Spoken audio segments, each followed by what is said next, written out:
Good day, everyone. My name is Alberto Miner, and today we're going to have a video and slide presentation for our PACE tree or deliverable tree for our group project with my colleague Jason Hunt and with our professor, Professor Shivani Anand in course SBR 600. So we have the disclaimer. Basically, what we're saying is this is for educational purposes only, and if someone uses for nefarious purposes, we disclaim all responsibility for such action. Our group have done deliverable 1 and deliverable 2, so we just focus now to deliverable 3. Our goal is to demonstrate complete compromise with both servers and client-side attacks, analyze detection artifacts, and propose mitigation strategies. So here's our lab environment recap. Kali attacker, Metasploitable 3, Windows 2008 server, Windows 2019 for Active Directory, Windows 10 client for user attack surface, PF Sense Firewall, and Splunk SIM server, Security Onion for central detection, and also PCAP Monkey. Now let's do the road scan to discover what's in the network. This is deep scan, as other people call it. It is a little bit noisy to the network. It can be easily detected by our network intrusion detection, which is Security Onion. Net Discover is a tool that can discover what's in subnet, one network. I put the R so that it will not detect its own IP address. So the result is this. It detected this is the 3 IP addresses. This is for the VMware, and 145 is for this window that it detected. And the other one was this. This is the security admin web access panel for our security admin, right? It's accessing the security onion. So this is the IP address, that one that was detected. Security onion is not detected because it's in promiscuous mode, right? The network adapter is in promiscuous mode. This is NAT actually. This is used to administer the security onion. See that 18.144 there? That's it. So now let's see that's in action actually. So this is my IP address. It's not going to scan it, and so this is the Net Discover. There we go. That's the one I pasted in the slide. Okay, let's see the detection engine, the security onion. How does it look like in the dashboard? This broad scan, Net Discover scan. Looking at the security onion, this is I already did 2 scan, and so this is the one that did the in-map scan, right? The time synchronizes with what we did just 15 minutes ago, because I set this up to get an hour only, right? It's the same as this. It also detected here. That one there. This is the scan that I did earlier. Anyway, let's go back here and find out this scan. And the DNS server name is nmap. It's a security alert, high alert, because it's a broad scan, deep scan. Let's do another deep scan or broad scan. This time we'll use nmap minus capital A and then the subnet.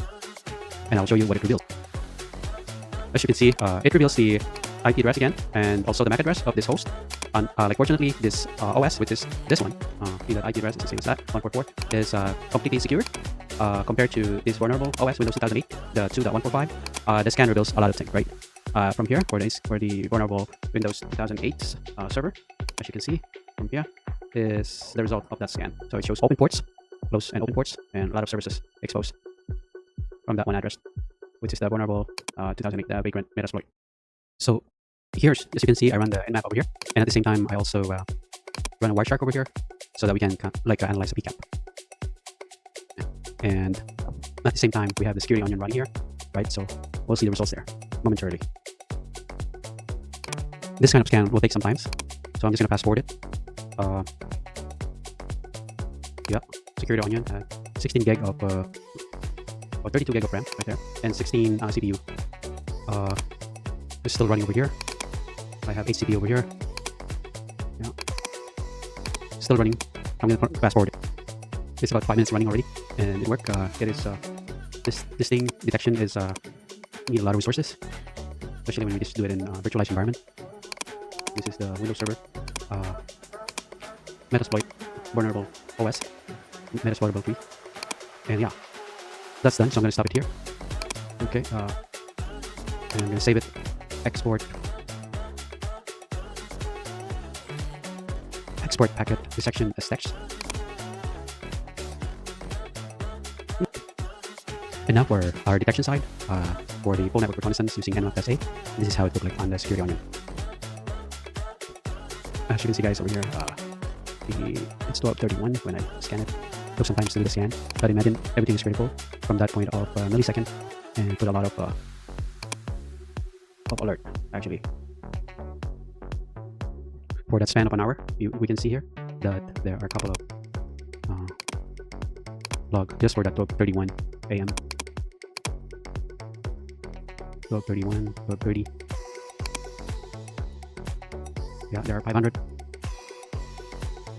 scan, and that is the nmap scan. And nmap scan also probe the network. It shows over here, nmap probing, because it's trying to detect all of the hosts that's existing in the network. see how many critical it is that flagged by security on. And from here, remember I extracted the Wireshark result into a text file, and I put it in ChatGPT. Okay, not this one. And have it analyze it. It did analyze that it's something suspicious because when it's proving the network, the script will look for the entire subnet. Like you can see here, our request is going to go 2.1 to 2.2, 2.3, and it says that's resemble network reconnaissance, an attacker trying to probe a live host, right? So yeah, there's a suspicious flag for those text file from PCAP text extracted from it. Now we found out that our target is actually this one, 145.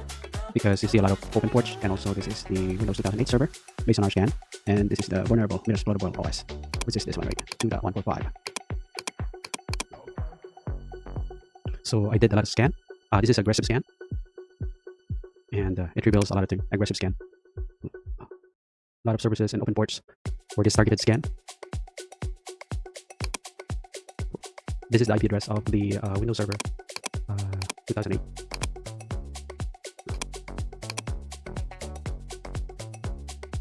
Which as you can see here, 2.145, 2.145, and as you can see, 8.12.201. I did a scan 20 minutes ago, and look at the alert for that. Just aggressive scan, tons of alert, and it's all critical, mostly 99.99% critical. The one that I just did is aggressive scan here. I did a couple of scan earlier, the same command I was running. So now we can now target the specific host, because we found out that this IP address here is our specific target. So we can do a target host aggressive scan. It's in here. And so this is how it looked like.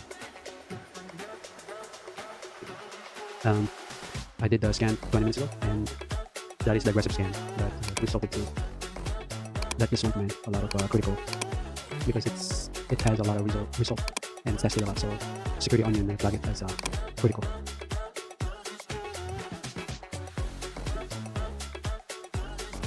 In Kibana, it's also flagged as scan suspicious. There are plenty of scan suspicious, and as you notice, the time is August 12 to 21. That's when I did the scan. I searched it with that code and words, and it flagged it also in Kibana. Let us do a stealth scan now. This is a stealth scan, 76%. Let us find out if this scan actually could not or less detected by security onion. So that's the goal. So the scan is done. Basically, this is a stealth scan, as we indicated. Let's see what's the pickup mark to say. Okay, 312. This is 318 a few minutes ago. Yeah, even the stealthy scan was detected by, or were detected by security onion. It gives a lot of either 12, 08012, 2025, and 312. That's when I run the stealthy scan. 309, 312. Yeah, a couple of minutes. These are the result of that scan. So this is the next one that we will do is basically we'll do the server scan with a stealthy scan. And this is the command nmap -a and p. Sorry, there's no dash over there. Here are more scan. Nmap TACP 80443 script. Script HTTP bone, that means runs general vulnerability script, and HTTP bone means runs HTTP vulnerability script. This one to the NIC though is to find out if port 80 and port 43 is open, and also it detects common misconfiguration, outdated software, and vulnerability. And now we know that according to our reconnaissance scan, we revealed that the target network has a Microsoft 2008. So we just have to go search for many vulnerabilities for that operating system. In this case, I used this search over here for CD, and yeah, it brought multiple vulnerabilities. Like this one went to mitre.org, and is the CVEs that we can use to attack the Windows 2008 R2.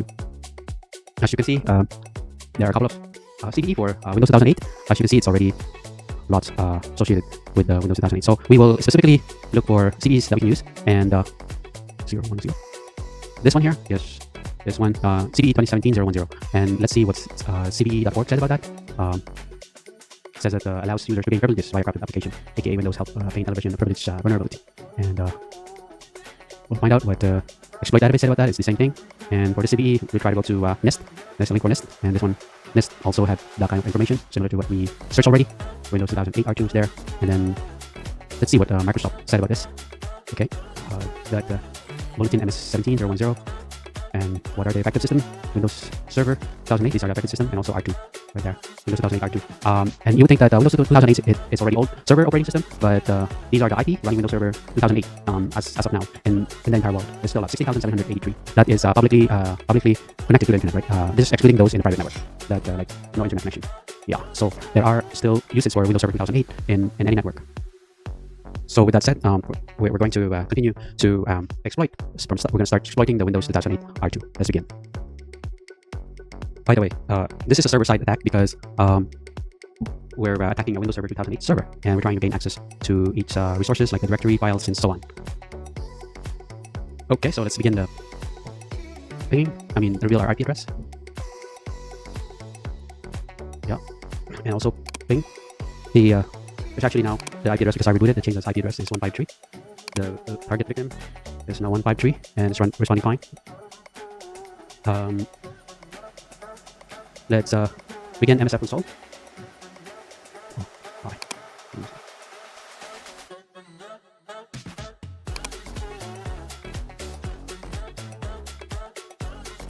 And now let's search for internal boot, and we will use this one, MS010. Right, so we'll just use 0.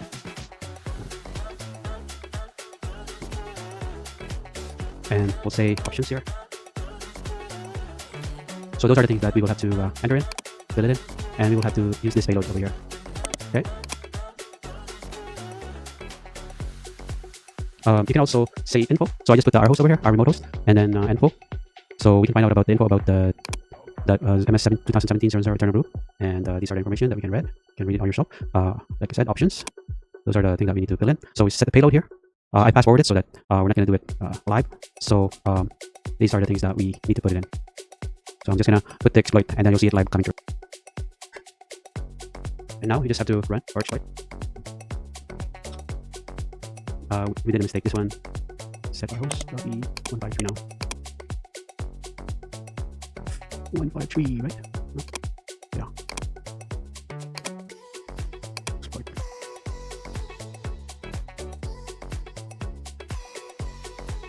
Okay, so we're just gonna exploit it. I just need the IP address there for our remote host, and exploit a little bit.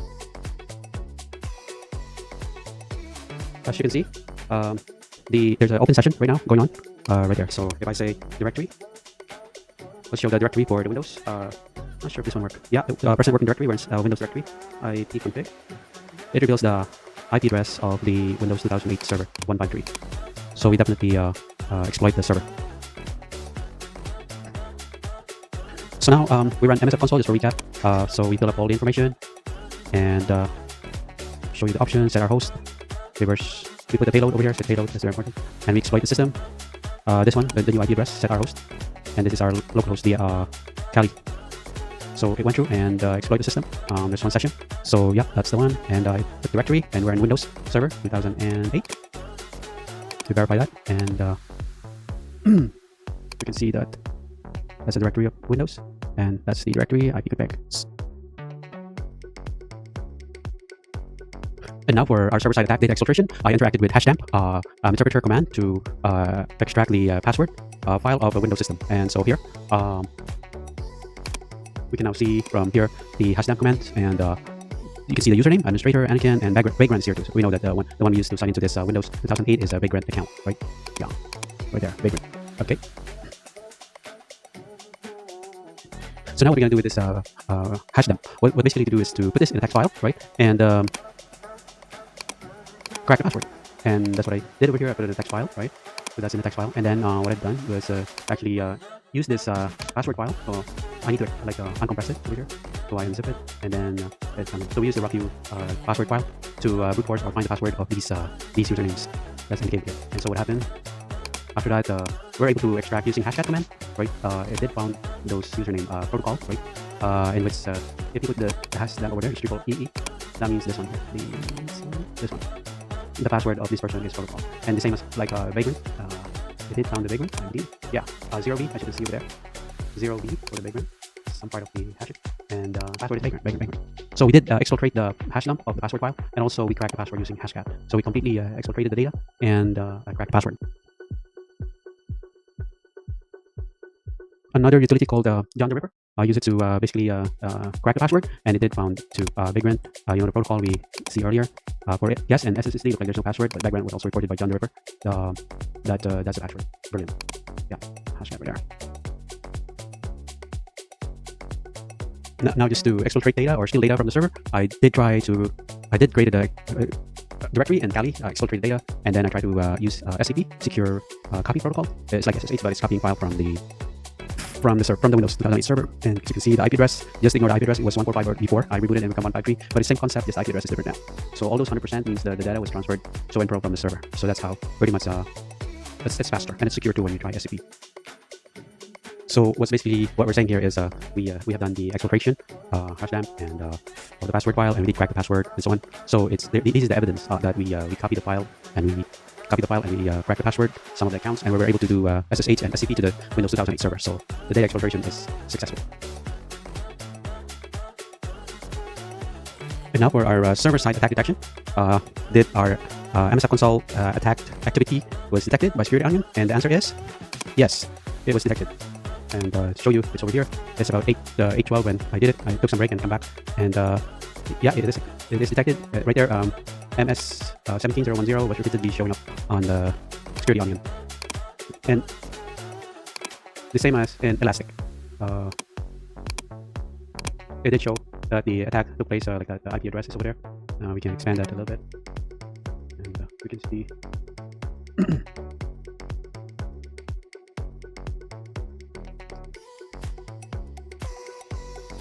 Now we can see the eternal blue here at Kibana too. I'm just gonna look for the IP now. Here, the IP address going over here, and this is our Kali IP, and that's a weekend IP address.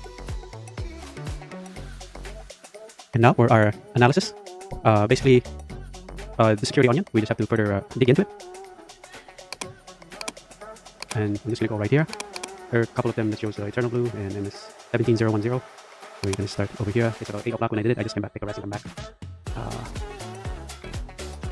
You can see it's the eternal blue. It's a signature rule that detected this attack. And this is our source IP address from Kali, and the target IP address here of the Windows server. Yeah, 153. And it's the same thing. Also here in Kibana. So it's also detected by the signature rule in Kibana Elastic. Wonderful, brilliant. And for mitigation and countermeasure for this CVE, apply the patch and patch the bash to the latest one. Harden firewalls and restrict SMB and CDI traffic, segment network, enforce list privileges, and monitor SMB HTTP logs for unusual activity. We'll move on to the client-side attacks with my colleague Jason Hunt.